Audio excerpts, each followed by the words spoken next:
Hi everyone, Blake Jones here. In this episode of How Do You Do That, we're going to do a slightly different video this time. I'm going to show you actually the workflow for a recent restoration project that I've been working on.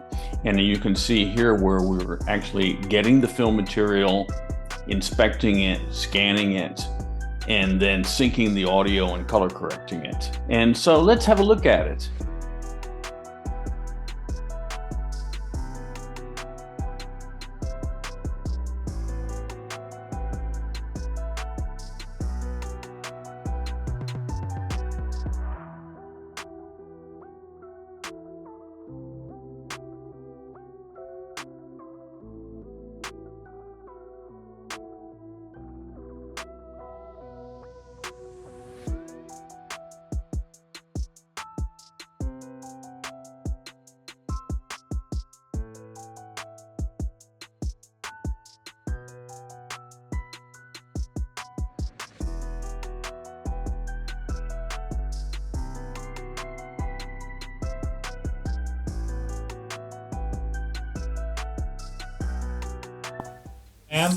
When Kenny asked you about informing versus the blacklist, you quoted the Book of Job to him. Can you tell us about the Book of Job? Well, when the men were telling him that he must have done something wrong, otherwise God would not have vested such punishment on him, he said, "I know I am right.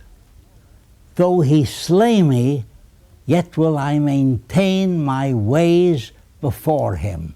So there we have it. For more information about training services, have a look in the comments below. We're also going to be offering a special restoration workshop, and you can get more information by clicking on the link in the comments. And also don't forget to give us a thumbs up, and also don't forget to have a look at the other videos on our YouTube channel. Thanks a lot for watching.